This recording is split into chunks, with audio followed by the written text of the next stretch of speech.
আসসালামু আলাইকুম প্রিয় দর্শক শ্রোতা, দূরে কিংবা কাছে, দেশ অথবা প্রবাসে যে যেখান থেকে আমার প্রতিবেদন দেখছেন সকলকে জানাই আন্তরিক শুভেচ্ছা অভিনন্দন।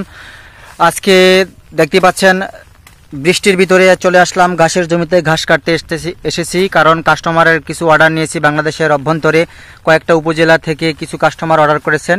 আজকে আবহাওয়াটা খারাপ, দুদিন যাবৎ চলতেছে, কিন্তু আমি অর্ডার নিয়ে ফেলেছি যেহেতু, সেই ক্ষেত্রে ঘাসের জমিতে এসে ঘাস কাটা। আর আপনারা দেখেন এখানে চিরিচিরি বৃষ্টি হচ্ছে, পানিতেই দেখতে পাচ্ছেন বৃষ্টির ফোঁটা পড়ছে। আর এসব সময়ে বৈরী আবহাওয়া উপেক্ষা করে ঘাসের জমিতে এসে ঘাস কাটতেছি। কাস্টমারদের অর্ডার নিয়েছি, সেই অর্ডারগুলো কমপ্লিট করবো ইনশাল্লাহ আজকে।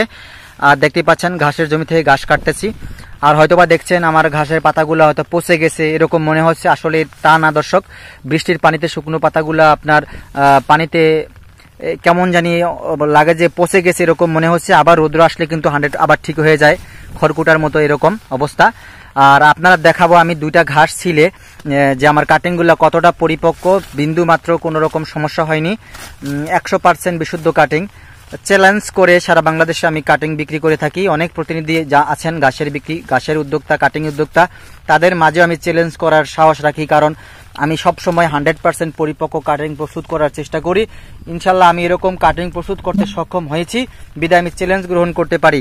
আপনি চাইলে আমার নিকট হতে কাটিং সংগ্রহ করতে পারেন। সারা বাংলাদেশে কুরিয়ারের মাধ্যমে আমি কাটিংগুলোর ডেলিভারি দিয়ে থাকি। 100% পরিপক্ক কাটিং, 100% গ্যারান্টি সহকারে কাটিং দিয়ে থাকি। আমার কাছে রয়েছে যারা ওয়ান হাইব্রিড ঘাস, তাইওয়ান হাইব্রিড ঘাস, আমেরিকান গুয়াতেমালা এবং এই ইন্দোনেশিয়ান স্মার্ট নেপিয়ার ঘাস। আর ঘাস দর্শক, সবচাইতে বেশি পাতাযুক্ত ঘাস ইন্দোনেশিয়ান স্মার্ট নেপিয়ার, অক্ষয় ঘাস, 5 থেকে 7 বছরের জন্য প্রোডাকশন। আপনি চাইলে স্ক্রিনে দেওয়া নাম্বারে যোগাযোগ করে কাটিং সংগ্রহ করে আপনি আপনার স্বপ্নের খামার প্রতিষ্ঠা করতে পারেন। কাঁচা ঘাসের জোগান নিশ্চিত করতে পারলে আপনি স্বল্প খরচে আপনি গবাদি পশু পালন করে মুনাফা অর্জন করতে পারবেন। যারা উদ্যোগ নিয়েছেন গবাদি পশু পালন করবেন, অপেক্ষায় আছেন, সেসব ভাইদের বলতে চাই আগে ঘাস চাষ করে নেন 3 থেকে 4টা জাতের, তারপর গবাদি পশু পালন করবেন। আপনার কোনো পিছু ফিরে তাকাতে হবে না। কাঁচা ঘাসই আপনার গবাদি পশু পালনের 100% কার্যকর ভূমিকা পালন করবে। যদি কাটিং প্রয়োজন হয় স্ক্রিনে দেওয়া নাম্বারে যোগাযোগ করে কাটিং সংগ্রহ করতে পারবেন। অরিজিনাল যে ঘাসের কাটিং চাবেন সেই ঘাসের কাটিংই পাবেন, কোনো রকম প্রতারণাবিহীন।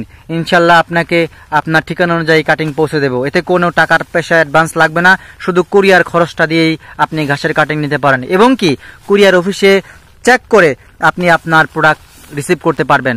পছন্দ না হলে প্রোডাক্ট রেখে চলে যাবেন, কোনো সমস্যা নাই। দর্শক, আপনি যদি কাটিং সংগ্রহ করতে ইচ্ছে হয়, আমি আবারও বলছি স্ক্রিনে দেওয়া নাম্বারে যোগাযোগ করে কাটিং সংগ্রহ করুন। সকলকে ধন্যবাদ।